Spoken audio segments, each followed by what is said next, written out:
So we're here with Jamil. I'm saying it right, Jamil? Yes. And how do you say your last name? Zainasheff.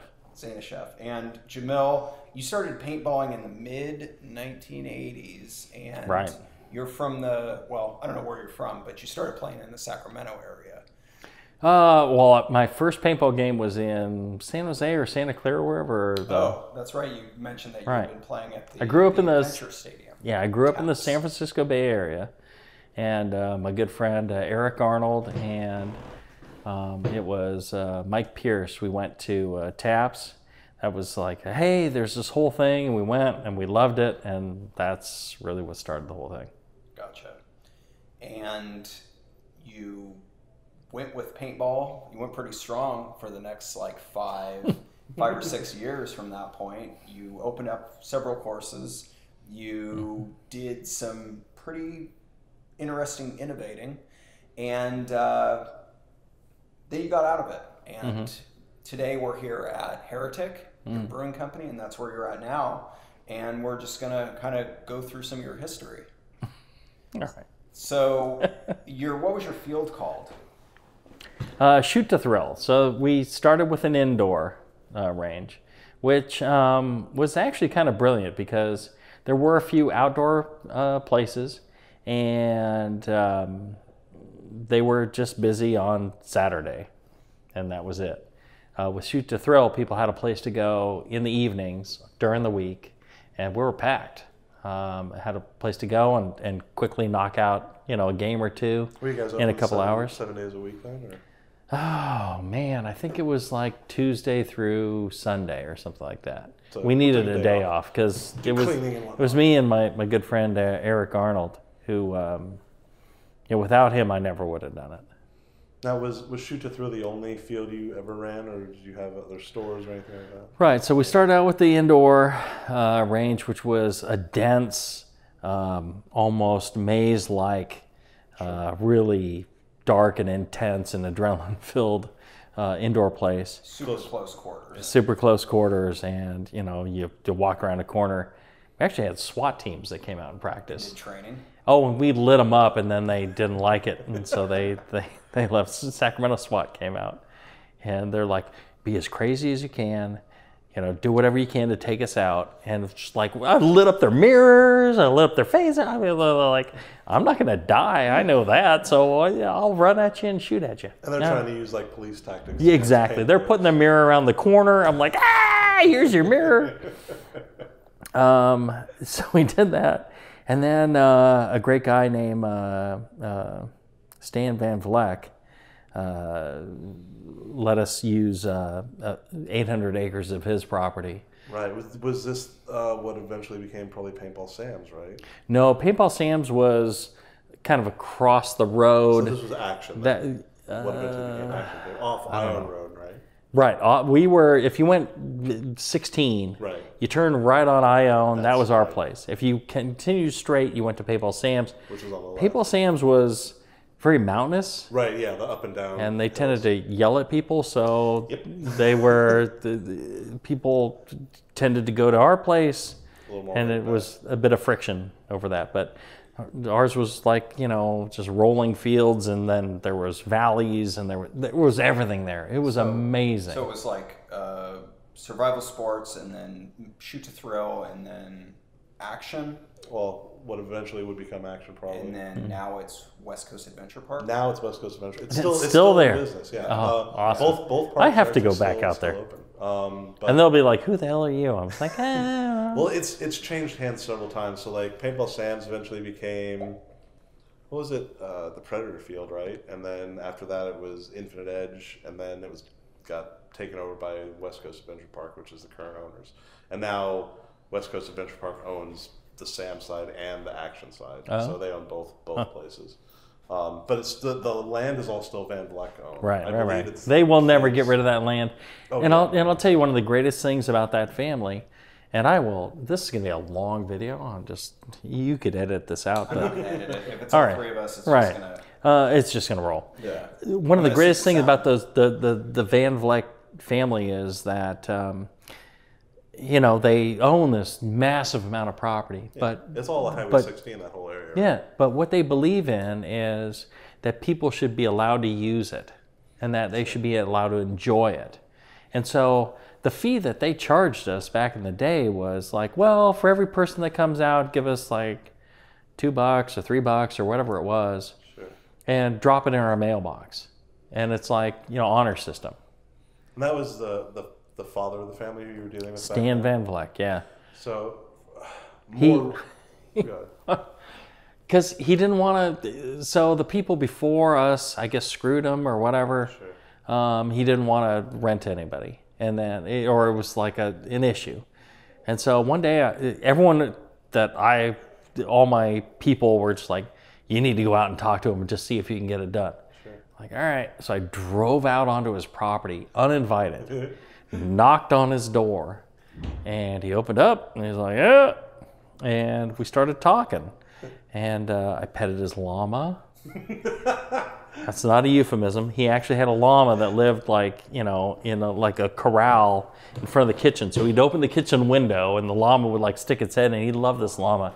And so, you know, we just got to talking, and he realized I was somebody of questionable morals. No, I mean, you know, honesty and, you know, and yeah. And he was like, all right, if you're going to actually pay me for the people that come out, and you're gonna treat the land right and not screw it up and not leave trash everywhere, and you know, and you're gonna get insurance, and you know, he's like, yeah, I'll work with you. He's like, but you know, don't screw me, because if it changes, then you're done. Yeah, you weren't signed into like a rental agreement or anything. It was just no. It was verbal. We could not have done it if it wasn't for Stan Van Vleck. If he had not said, let's shake hands, let's agree, and let me only charge you when you're actually making money, it would not have happened. And that's one of the greatest things, you know, that could have happened to us. You know, if he was like, $1,500 a month, we never would have survived. Sure. But he was just like, no, I just want people to enjoy themselves, and I want to make sure you got insurance so I don't get sued and lose all my property. So, great guy. I've met so many great people in paintball. I think that taught me a lot about how great people can be, and how, you know, handshake deals and, you know, camaraderie and all that is a very important part. I believe now the kids manage all the property, and well, Van Vleck, Stan died. right. We knew he would die in a helicopter accident. Oh no. You see him fly that helicopter, it was very questionable. So we all said, he's going to die in a helicopter accident. Yeah. And you said that he crashed a couple times too, leading up to. I don't know if he crashed he definitely crashed and broke his leg at one time. And I think he crashed and died the second time. I don't know. Maybe he died of a heart attack, something like that. After crashing, I don't know. Oh, that's fun. But he was a great human being, and his family is good. Van Vleck ran it after that. Yeah, I don't know who runs it now. Do you still have any? Did you know him at all, or? I met Van, I think a time or two, but my dealings are all with Stan. Oh, okay, for sure. So the time range for actually operating the outdoor field would have been, what do you think? 88 to 90 something. 88 to like 91, because you were Probably. still a partner. You were still a partner in it, but Right. Right. We sold it to somebody else, you know, in the 90s. I was pretty much done by 1990. I was off to do training materials and crap. So you started out, and you and what was your partner's name in the indoor field? Eric Arnold. Eric Arnold. You guys opened your indoor field, and you were running that, and you ended up getting the outdoor, which we were just discussing. And you also ended up getting a speedball field along the river. Right. So somebody had set up paintball was growing, and somebody set up a speedball field in West Sacramento along the river. It was beautiful property, and they, for some reason, wanted to get out of it. Came to us, and they had, probably $10,000 worth of equipment they wanted to sell. I think we ended up for like $1,000 or $1,500 worth of, it's like, all right, we'll buy it from you. Now, when you say speedball, you're talking like hay bales and spools and things like that? Yeah, exactly. Hay bales and spools in a narrow, long, rectangle kind of field setup. Right. Not nothing like the later like hyperball fields or anything like that. That didn't come around yet. Or nothing like a rock of cocaine, crack cocaine. But what when we're talking speedball, something different. Yes. Speedball, yeah. But Tim's saying you didn't use like corrugated tubing; it was all just wood pallets and pallets, tires, wire spools. Brightly painted. I don't remember if they were painted. Well, they were some little structures up and down. But when we said speedball back in the day, it was long and narrow, and so you had to fight your way down there. Yeah. And so you had to fight, and you had to fight fast. There was no running way around, through the woods, 300, kind of spectator. You had to, your width was, maybe not even 100 feet. Oh, wow. And you just drove at the enemy and, tried to accomplish your goal. So that for us was speedball. That was only a single field at that location then? Just that right, one field. And how long did that last? Oh, I think it was maybe... It was less than a year. It was maybe 6 months or something. So they had run it for maybe a year, and then essentially we bought all the gear because I could use more gear for our indoor and for our outdoor. Yeah. So I really wanted the gear for outdoor. It was a bunch of crap, as I recall, and everybody poo-pooed me. I'm like, come on, make it work. Just fix these things up. Make them shoot paint. You're pretty technical, so even if the stuff looked like crap, they're Sheridans probably, so you could fix them. These were something else. I think these were like Chinese or Russian made or something. They were not Sheridans. Oh, they were something else. I mean, anything at that time though, you could get working. I mean, oh yeah. If you had a tube and gas, and you could shoot a ball. Yeah. So let's talk about your equipment from when you started shoot to throw indoor until when you got out. So when you started shoot to throw indoor, what PGPs, and you had pump handles. You didn't have the bolt actions. Right. We didn't even have like a, it was just the tube on top. We had to cut the springs down. We got a chrono to check the speed of the balls. And by shooting my partner Eric multiple times, we determined that 310 feet per second was too much in the 4-foot distance. Yeah, because really the only way to check speed with a chronograph is by shooting someone else. Well, we got the chronograph later. After he complained about me shooting him 4 feet away at 310, 320, with old paint, because we weren't going to use the new paint for that. We were going to use the old paint.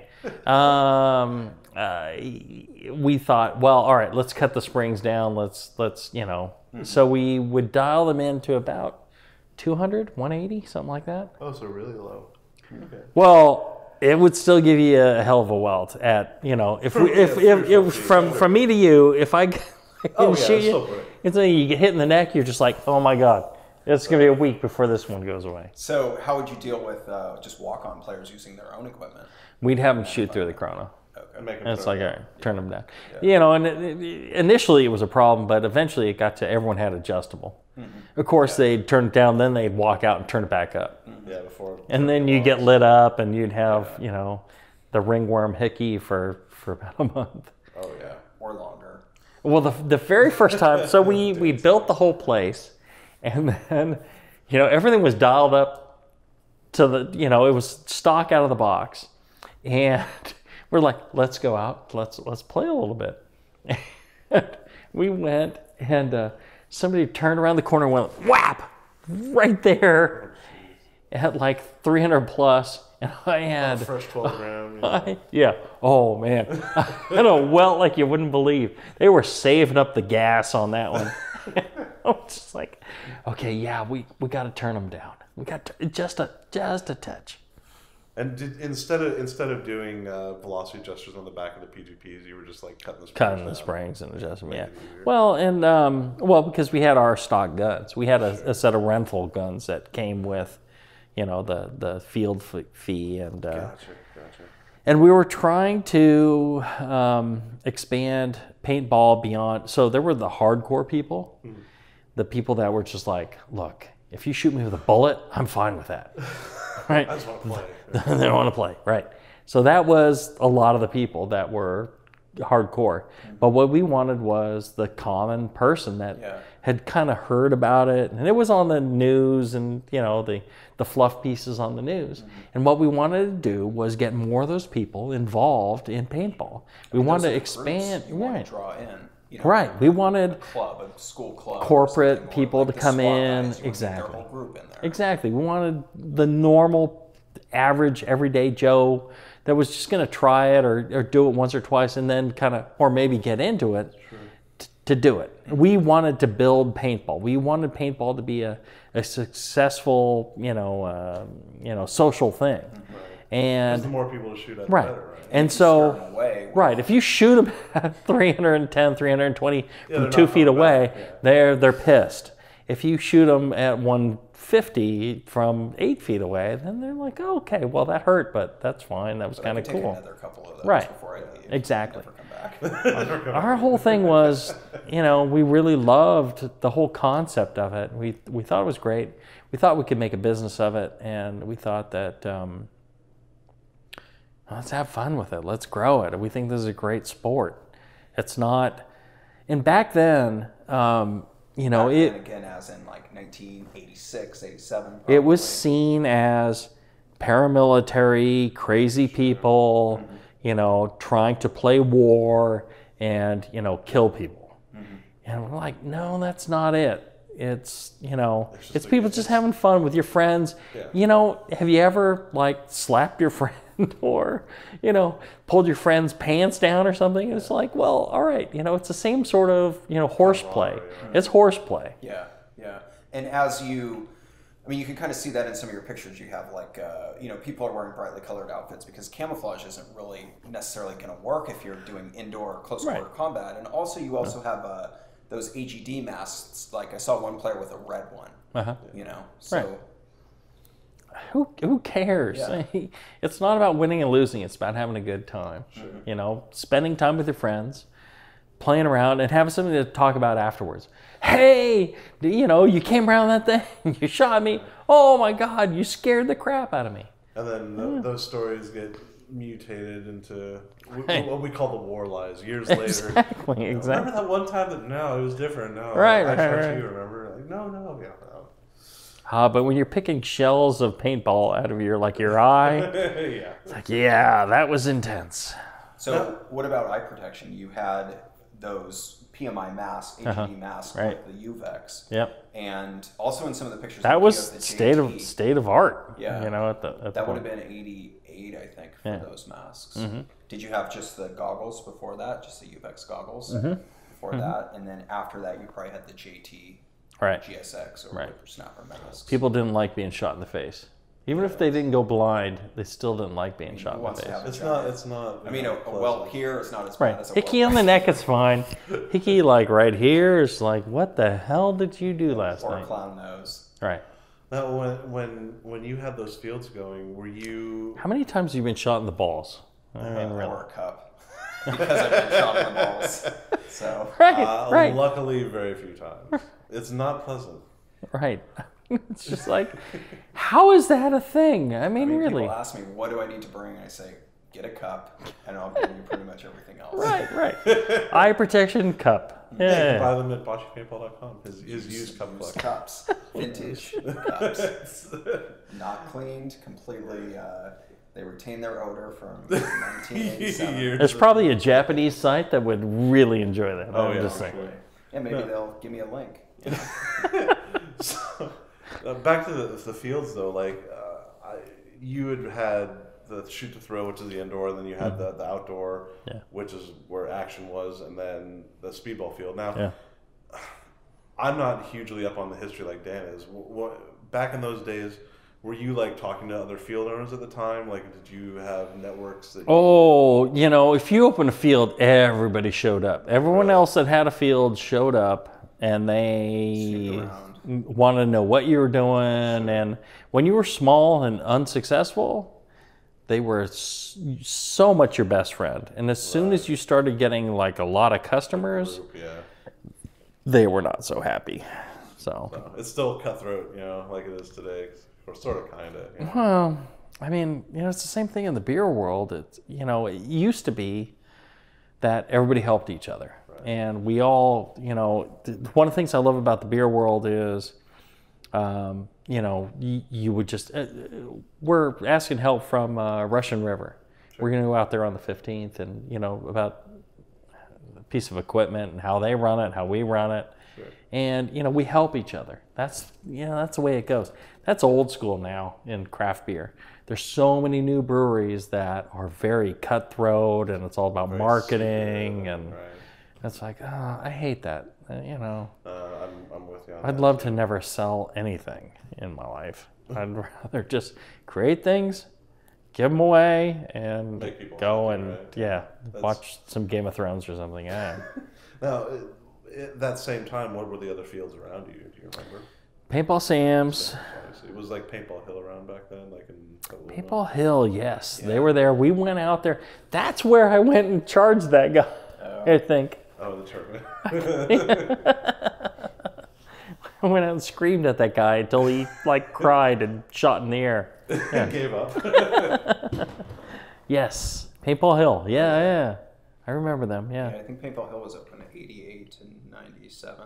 Yeah, somewhere around there. Yeah. Out in Petaluma. Yeah. Well, Termination Game would have been out in Petaluma. Paintball Hill is Pope Valley. Pope Valley. Yeah. How more towards the coast from here? Paintball Hill is like kind of Napa, Lake County. Yeah. All right. Yeah. That was it. Yeah. That's where I screamed at the guy. Yes. And then up towards Sacramento, was there anything up in that area besides Sands, obviously? It was all pretty much towards the Bay Area at that time, right? Right. That was it. We had our indoor, we had our outdoor, we had our speedball. There was Sam's. That was it. Okay. I can't think of anything else in that area. There would be Vallejo, Carpet Bob's, I think. That's a whole nother world from Sacramento. Yeah. That was you'd have to drive like 30 minutes. Not your direct, not your 1 minute away competition. Right. Basically. When was Paintball Jungle open? That was. Well, I think it was actually started by Constant Pursuit guys, and I think Bob D'Elia, which is Carpet Bob, right? Yeah. I think he opened that with Fred Schultz in sometime in the late 80s, but I'm not totally up on the history of that. So you guys know so much. I don't think when we were in the late 80s, we knew as much as you guys know today. we really just focused on our field and doing our thing. I mean, that's the way to do it. Your customers is what you want to focus on. Right, yeah. I mean, it wasn't that we didn't care about the rest of, but we wanted to make sure that the people that showed up had a great time and, innovate, more about what they were doing, give them a great adventure. Yeah. Now, were the companies you're working with, like, really, did they support the fields really well back then? Like, I would be like Sheridan, I would imagine, for the markers, Nelson. No, we didn't have any relationship with them. Really? Who were you buying do you remember who you were buying anything, all your items from, aside from getting used stuff from that field that closed down? We bought them from, I don't know, something on the... Like some kind of wholesale catalog or something. Right, yeah. Maybe direct connect. I would like to say the internet, and we Googled it, but no, that's not gonna fly. Right, so there were only a few suppliers. They would send you a paper catalog, and you would get on the phone and tell them what you wanted to order. And if it seemed ridiculously priced, you would just build it yourself. Mm-hmm. Yeah. So when it came to innovation and doing modifications yourself, you started out with PGPs, put direct feeds on them. Yeah. You eventually... Because I could sell more paint that way. Exactly. You could. Right. Everybody's going to shoot more if they don't have to rock and cock. Right.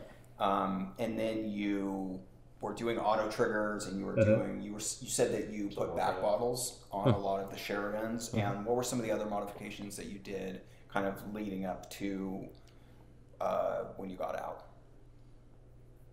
Oh, you're asking about the semi-auto. Well, I'm asking about everything.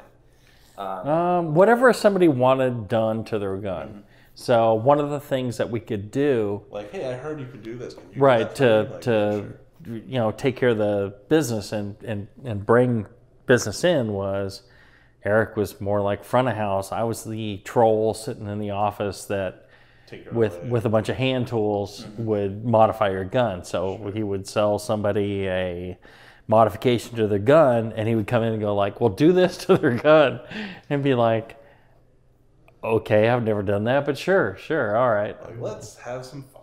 Let's pull out the Right. tools. Well, and the problem is, if you take somebody's gun in and then you jack it up, you're responsible for that person's gun. Yeah, I know that all Right? too well. So, That's why you right. try to work on the same guns that you have as rentals, so you could switch the parts out that you break. Well, there you go. That's the easy way to do it. I wish you were my business partner back in the day. No, he would like bring me in things, and I would add stuff to it, and we'd, you know, make parts and stuff. I mean, at one point, I'm gluing on like hair roller foam cooler sponges that we got at like the Dollar Tree or whatever the equivalent back then was, onto sticks, and gluing them on as swabs. Yep. Right. So I'm like, you know, making these for, you know, 20-something cents, and we're selling them for like $2. Yep. And I'm like, all right. Those wood handle swabs with the foam sponge thing on the end. Exactly. Yeah. No, but we made a ton of money off of that stuff. I mean, we had to be in business. I mean, we had to, you know. Yeah. And I mean, at that time... But it's you a know, value for people. Yeah, and nobody was making anything commercially, so it's like, hey, we'll do it ourselves. Right. And you didn't have the internet, so really, if you see something that could be useful, you can make it, and no one, and it's going to take everyone else by surprise, because they're probably not going to have seen the same thing. Right. That's, you know, still to this day, I walk through the hardware stores and I'm like, how can I, what's here that I can use Right. in paintball? Right. That's the same thing. It's like, how do you modify something? How do you make something creative? Yeah. So good. Yeah, we're still good. Yeah. So, what about when semi-autos came out, or what was the first semi-automatic paintball gun that you saw? Well, the Tipman, I read about the Tipman, and I think I saw Tipman, and then I was just like, well, that doesn't make sense to me. Were you like, none of those allowed indoor? No, only one welt. That's I all really allowed. didn't care. Other people may have cared. I cared more about the technology behind it. Mm-hmm. So the Tipman, it was like the clips. Somebody came in with the clips and the little bag and all. I'm like, what a pain in the ass. Because you had to like feed the clips in, right? Mm-hmm. It's like 5 shots at You a had time. to load the clips before you fed them, too. Yeah, it was like, oh, what a pain in the ass. That didn't make sense to me. And then I think there was a day when Glenn Palmer came in, either in the indoor field or on the outdoor field. I think it may have been before the outdoor field. It was early on. He was screwing around with trying to make a semi-automatic gun. And there were parts hanging all over this fucking thing. But I thought it was brilliant. Glenn's a brilliant guy. He's an artist. At the time, he was an artist with his hands. And, I really appreciated what he was able to do. And I was just, when I saw the fully automatic and all that crap from Tipman and all that, I mean, it was fine. It was great. I don't mean to call it crap, but It was a novelty. it was more of a novelty. But, the way that Glenn was trying to approach it was make the gun work more like a semi-automatic pistol. Sure. So, you guys shoot, real, actual bullets. And it's like the way that works is the gas blows back the action and loads the next bullet. Right. It's like, well, the gas blowing back the action. As soon as I saw Glenn messing around with it, I'm like, yes, use the gas to blow back the action. Well, the only way to do that in a paintball gun is you don't, the force of the shot goes out the barrel. There's very little, there's blowback. Like, I don't know, in those early guns, if you didn't hold the pump forward, it would pull back like a half inch. Right. Totally. I'm thinking, all right, well, wait, that way, that's not enough. You can't make that gun, cycle like an automatic because there's not enough force. If you put enough force into pushing that ball out that you have enough blowback to cock the gun again, you're going to destroy the paintball. Right. Okay. Significantly too much. Right. What's the other way to do it? Take some of the gas that's being used and use it to recock the gun. How do you recock something? How do you move something? The way you move something, like in bottling lines and things like that, is you use a cylinder, an actuator. Pneumatic ram, yeah. Right. And you put gas to one side or the other, and it'll push this way or that way. And depending on the size of the ram and the pressure you apply, you can move anything. Sure. Right? If gas is enough, you go to hydraulics. Right. And initially, I think one of my first thoughts I think about it is like, do I need hydraulics to do this? Yeah. Oh, yeah. Gas may be enough. I may need a big cylinder. I was first thinking, Jesus, how much cocking pressure is there? So one of the first things I did was determine how much cocking pressure there was on there. So I took like a fishing scale. Yeah, pull on it until and it I snaps. Pulled on it until it cocked the gun. I'm like, okay, here's the amount of pounds I need.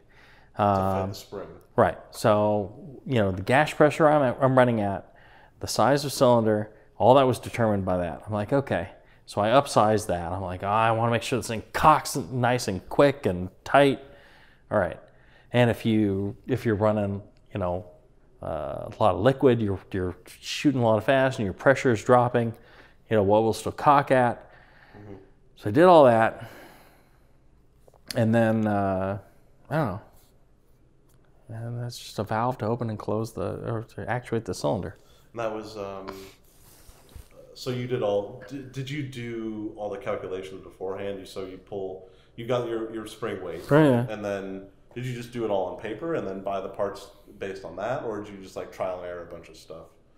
Oh, no. I bought parts, built it. It was done like in a week or so.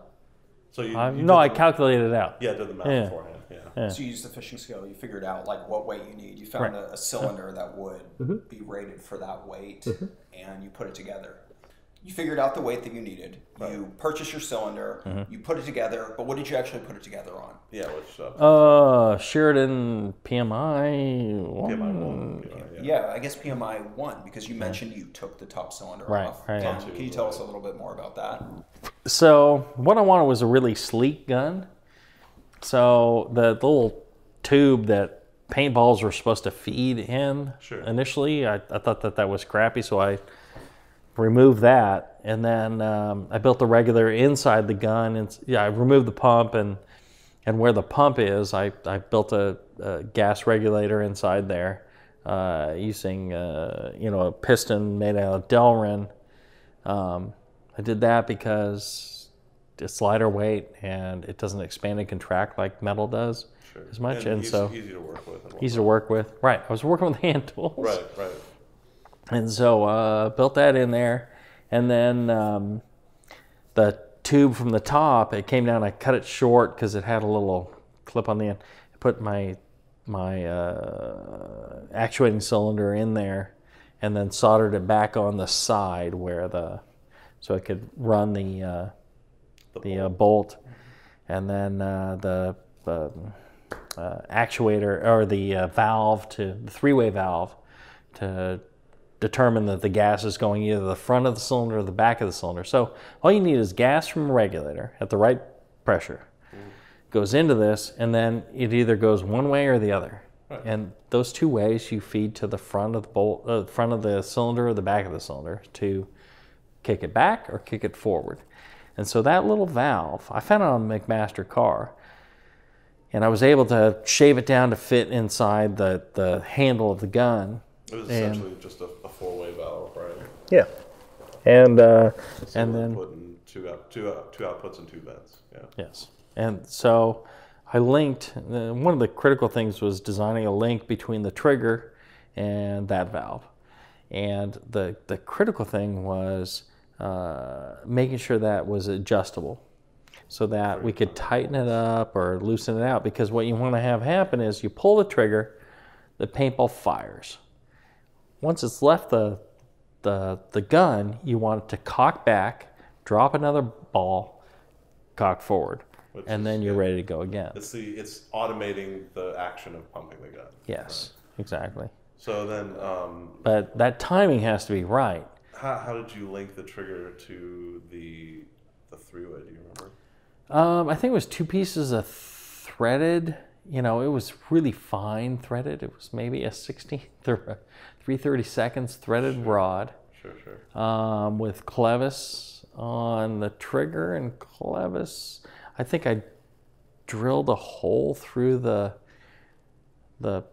button on the valve, and either I think either I threaded it into it, or I put a clevis on that side, and then I had a linkage in between with a threaded coupler. Okay. I don't quite remember. Really small. There's a couple of guns that exist. Well, hey, I was all into making things small. We talked about that regular I did. Being very tiny. Yeah. Tiny, sleek, and being able to hide it, right? Right. I wanted the gun to look like factory. Like you just walked up and, well, there's an extra tube on the side. The pump's gone. What the hell? And you're just like lighting me up. Right. So I wanted it to be that way. So time frame on this, do you remember using it at the indoor and outdoor? Oh yeah. Yeah. I remember I got it done. I'm in my little cubicle of an office. I'm like ready to go. I walk out into the into our like little test range where the chronometer was and all that, and I'm like, all right, ready to go. And I'm like, all right, I'm going out. And it was just like a general melee type of game that was going on. I threw on a mask, went out, and just like saw the first person. I'm like, and they're like, holy shit. I was like, 50 paintballs, I'm dead. Come on, I'm like, ooh, sorry. And it was just, this thing works really good. It was so exhilarating. So like the next person, I'm like, lighting up the wall around them. I'm like painting, their silhouette. I'm like, I'm like, oh. And when you're talking rate of fire, like this is what, like maybe 5, 6, 7 balls a second at the most? As fast as you can pull the trigger. That would cycle. Yeah. Which is not too fast, but compared to a pump is much faster. Significantly faster than a pump. No, you'd lay out paintballs that, if you did them over a distance, you could see them, a couple of feet apart. They were just like, that's how fast they were traveling. I don't know what that rate is, but it was a hell of a lot of paint. Oh, that's fun. You could just empty, the biggest hopper, and you're like, so one of the things you said is that the timing was really important. So yes. For your switch, it wasn't like a spring return. No. It was all done by the spring in the trigger. Well, there's a spring in the trigger, yeah. Is what controlled it, not a spring in the switch. Right. Gotcha. And you built that on a PMI, some model of PMI, like a PMI 1, I guess is what you mentioned, because it had the top tube. And what did your coworkers have to say about it? What was their reaction? They were stunned and amazed. And were they like, can you build us all guns like this and we'll go and just, be the best team out there? So the funny thing was, back then, people were questioning the value of semi-automatic because there were people who could fire a pump action gun so fast, by pumping and pulling the trigger, that it was as fast as you could throw paint. Sure. They were just talented in that way. Yeah. It was amazing. And then we had the bent piece of metal that would, like, for all us idiots who couldn't master the timing of that with our hands. So the auto trigger helped. But even then, there were people who could shoot so much faster than an auto trigger.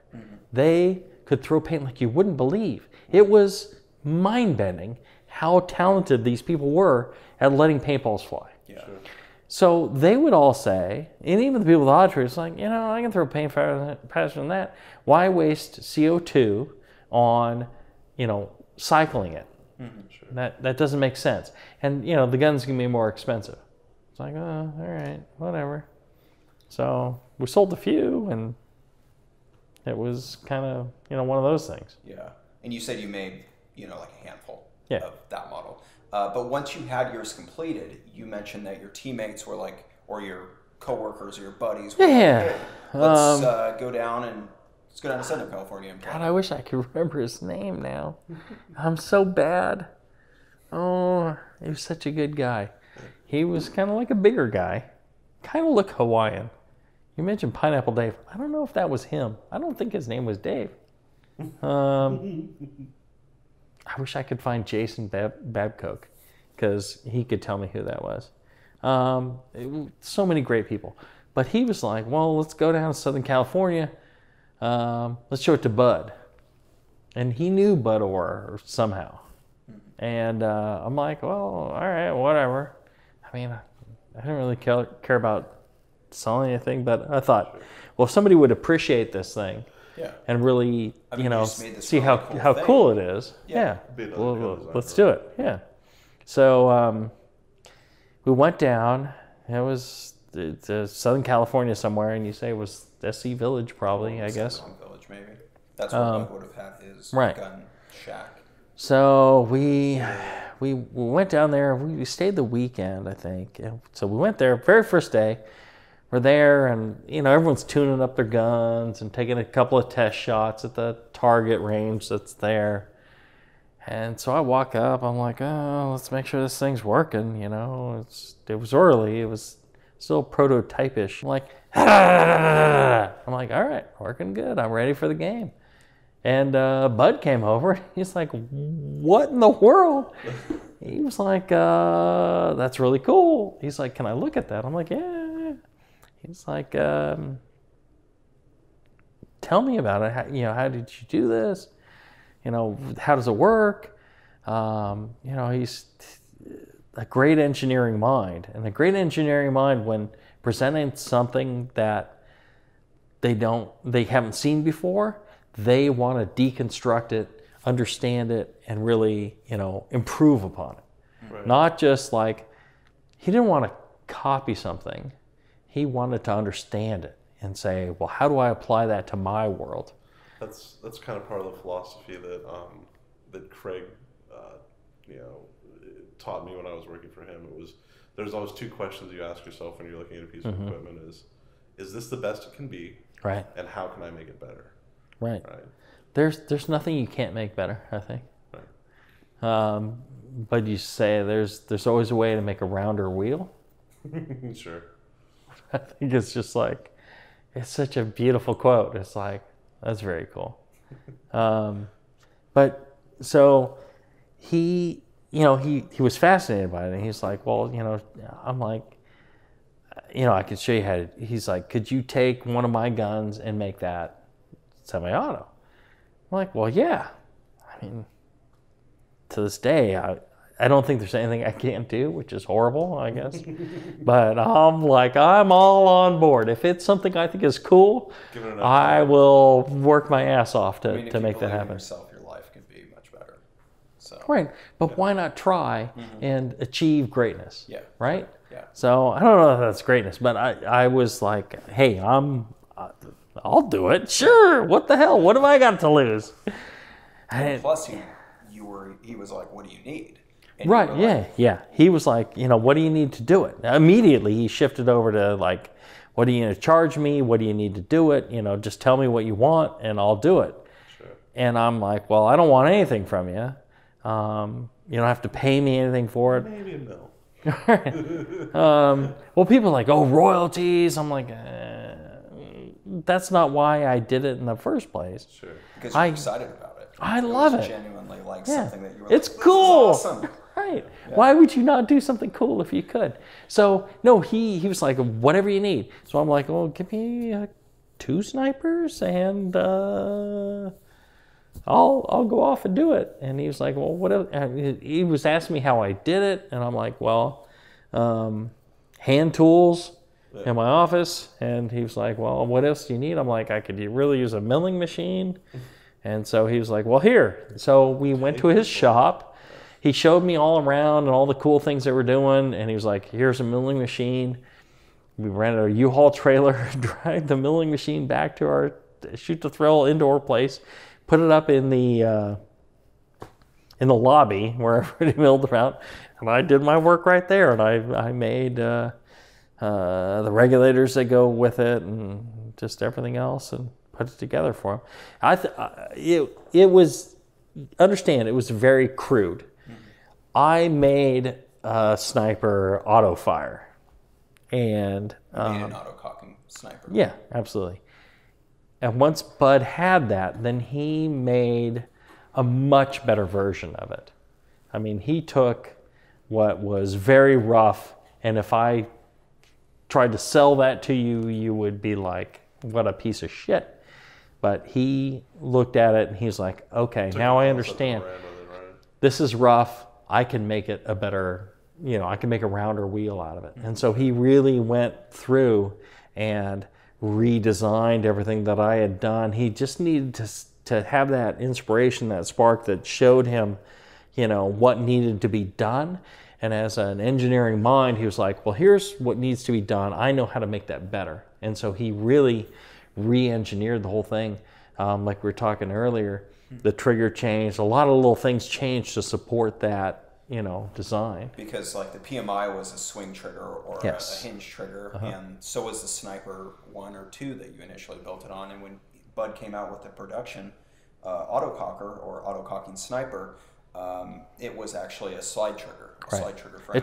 It took him years of improving and tweaking, and because the initial regulators that I built, he thought that it would not keep up with the rate of fire that was desired by a tournament player. And so he built a bigger, more voluminous, chamber. And so a lot of little things like that. And, aligning the trigger and moving. So everything I did, I tried to do interior to the gun. He moved it out to the front, and he had the valves and all that stuff. I mean, he was thinking about, like, how are people going to service this? How is it going to function under wear? Right. How can I kind of streamline it? Right. All things that you would kind of work on as you would go from prototype to production. I am the artiste. And I look for the beauty in things. He was looking for what's practical. Here's a stone, make it into a wheel, and then he'll make it rounder. I would make a square and say, hey, it's close enough to a wheel. It'll work. And you would go clunk, clunk, clunk down the road. He would refine that to where you were driving like 80 miles an hour. Sure. So. Cool. Now, when you say you went to his shop, this was obviously after he was out of his garage and doing production. Santa Fe Springs, I want to say. Oh, Santa Fe Springs. Yeah, I think that was. Okay. Or maybe it wasn't. Well, they're Bellflower here, but I think it was maybe Santa Fe Springs or Santa Ana. That was his, it might have been. Second shop? He moved after that, I think. Okay. But yeah.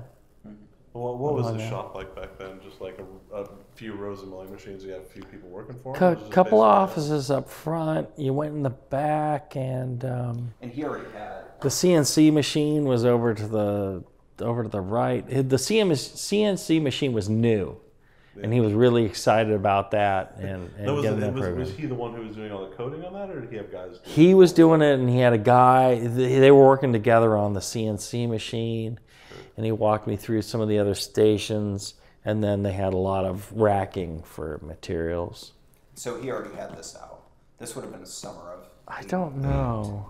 So when you went down there, they sent me this in probably 91. 92 when or whatever. Them. Yeah. After they released them.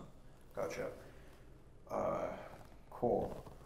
Very cool. So you should show this to the... Yeah, so you kind of helped, you put together the assembly for him in the cutaway. 89, and then the release was actually 91 is when he actually released it, and then he gave you this one after it was actually released already.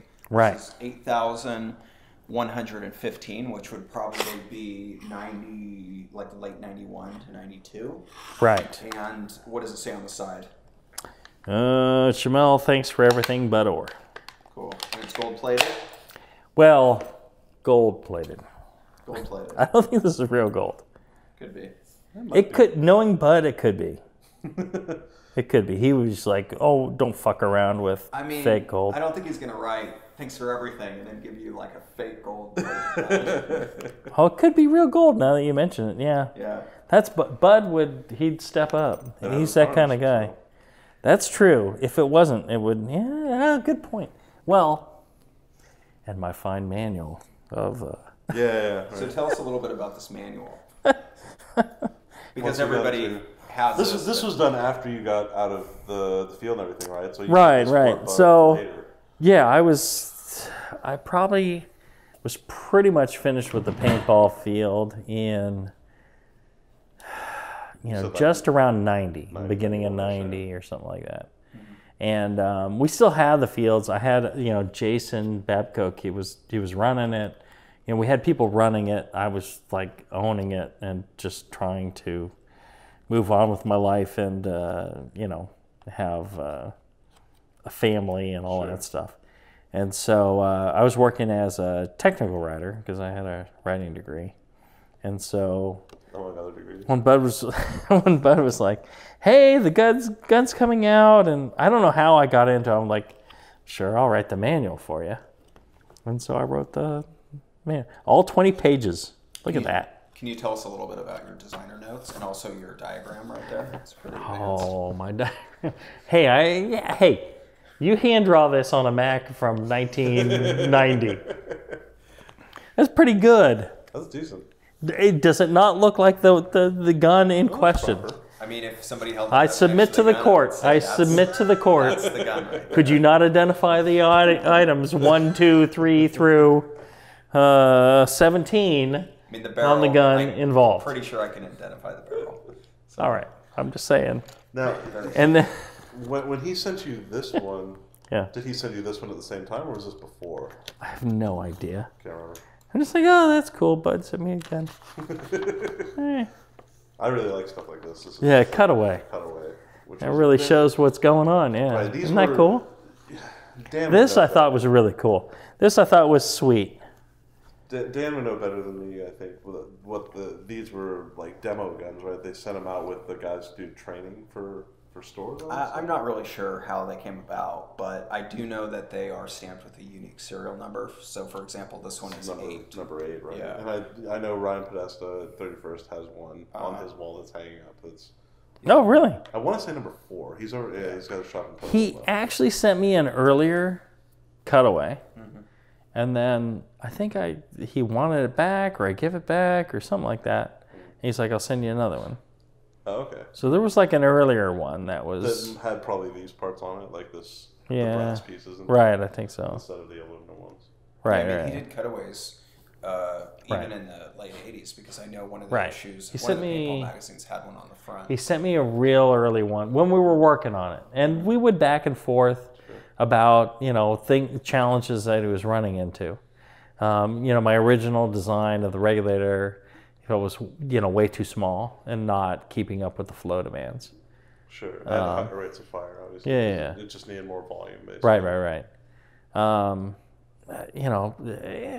Hey, according to the designer's notes, I believe that the amount of CO2 needed was much less. Sure. So that's why I went with a much smaller regulator. Hey, you said even if you pull the shroud off this one, even your original design was smaller than that, right? Oh yeah. Yeah. So. Right. So actuator valve and regulator. More similar to it's the not. diagram. I tell you, it really wasn't that much smaller than this. It's much smaller than this. Right. Well, but this was. I think he actually it was probably this size or a little bit smaller than this. Wow. Yeah. Now that I think about it. It was smaller than this. Maybe 1/8 of an inch smaller. Sure. Like I was saying, it was quarter, maybe 3/16. You said the original one you did out of hex stock? Hex stock, yeah. But it was very similar to this. Everything was, so it was this, my cylinder, the valve I put in the grip. Right. So yeah, this is actually pretty damn close to what I originally did now that I think about it. I had a grub screw in there. You need an Allen wrench. Of course, he put, a knurled knob, which is brilliant, of course. Right. I didn't think that far ahead.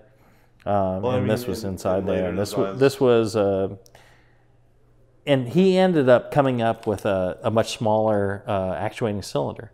So one of the earlier things I had was the mechanism was, it required more pull. Sure. So I went with a much larger cylinder, or not that much larger, but much larger. Wider, or longer?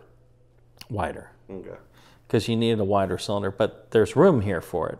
So I went with, this is probably... These are half-inch, I want to say. Right, but the actual internal chamber is going to determine what your pressure is. So this is probably 3/32 internal, maybe.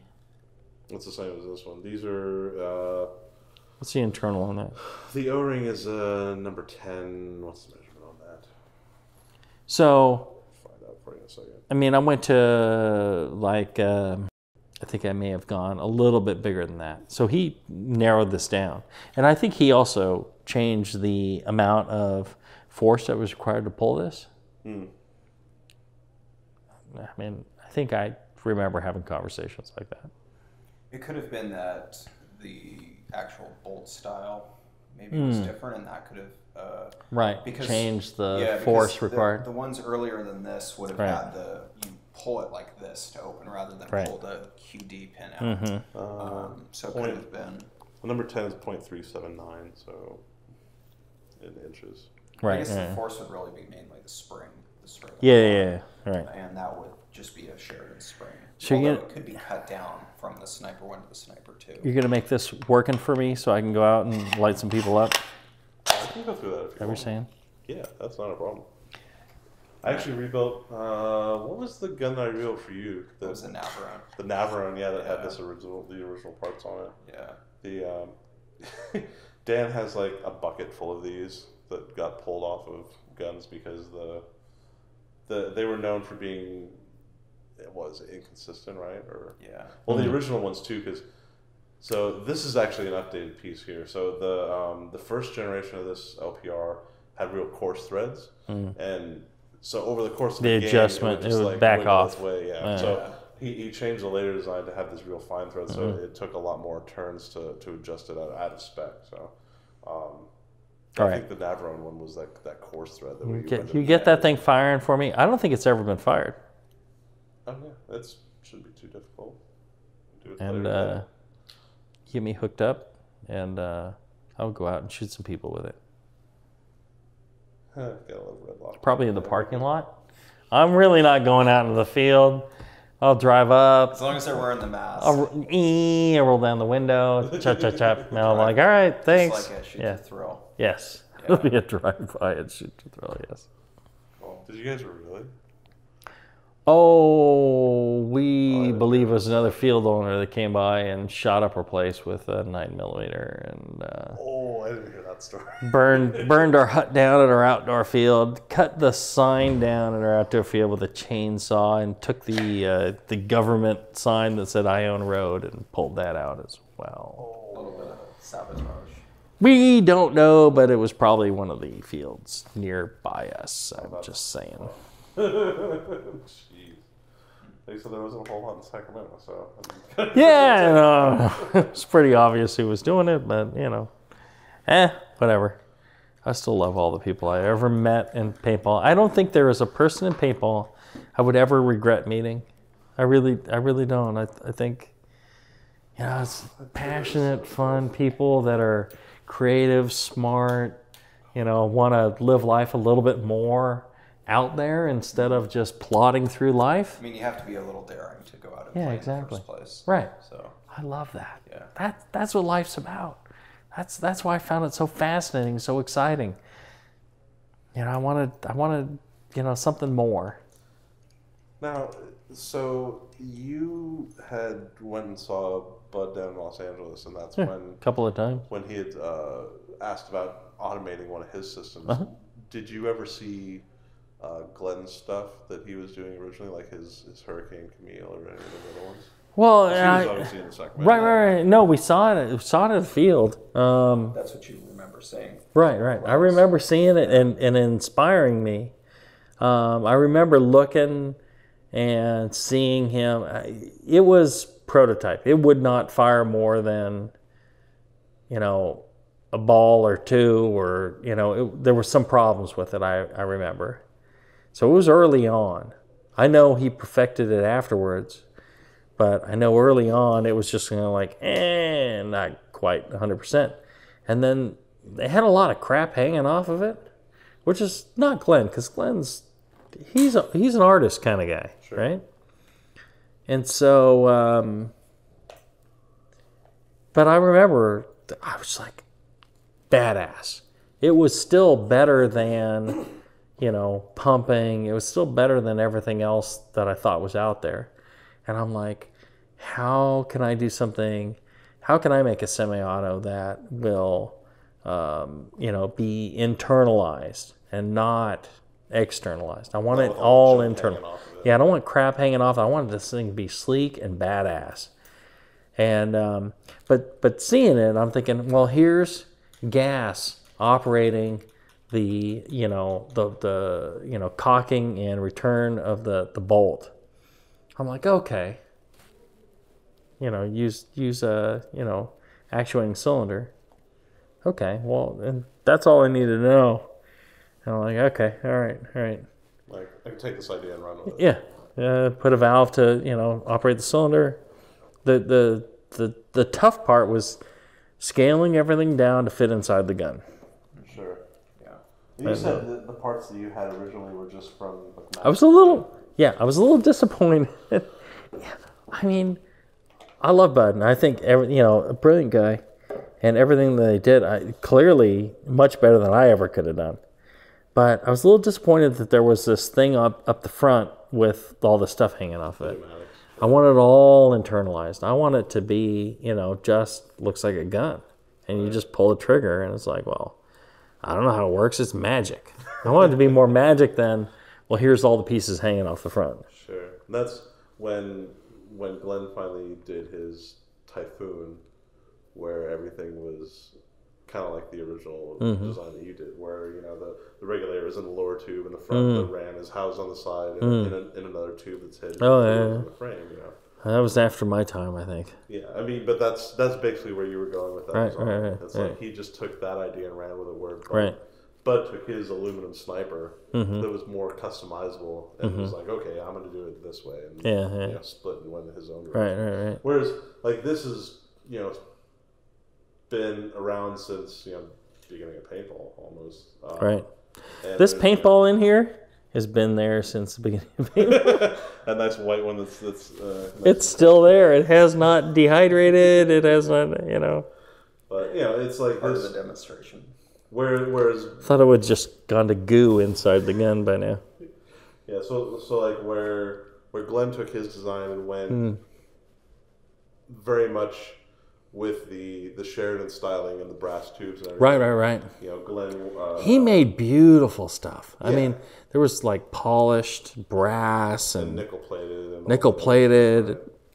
The guy, when Bud did his, he worked as an artist, Bud did his as, aluminum. Bud's a machinist. More production friendly. Because obviously you can do this in extrusion versus...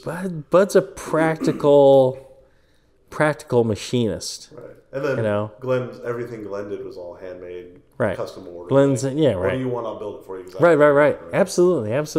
I think, paintball wouldn't be, where it is today and wouldn't, has a lot to owe to, people both like Glenn and Bud and, all the people that, had such passion that, I had people that, worked at the field and made it happen. Just because they took like nothing for pay, because they loved it and because they loved the people that were involved and they really wanted to see it go. Without all those people, paintball would be nothing today. you know, those people sacrificed and, you know, gave their time and their passion for it. And, you know, and some brilliant people like Glenn and like Bud, you know, they really, you know, took it from that infancy to like a whole nother level. Right. And then, you know, other people have, you know, stood on the shoulders of those giants and taken it even further. I mean, it's just absolutely, you know, that's what passion gets you. That's why, you know, passion is so important in everything we do every day. No matter what you do, you should do what you're passionate about. You shouldn't just work at something to earn a paycheck. I understand, you know, you gotta pay the bills. Yeah, you don't want to starve to death. You want to see your children go hungry. But, you know, if you can just, in your spare time even, focus on your passion and make that something, you know, that will go forward. The fact that you guys came and talked to me, I mean, you can tell how passionate I was about this, you know, 20 some odd years ago. I just loved this. I mean, maybe it's 30 years ago now. Yeah, at this point, yeah. Wow. I mean, it was so cool to me then.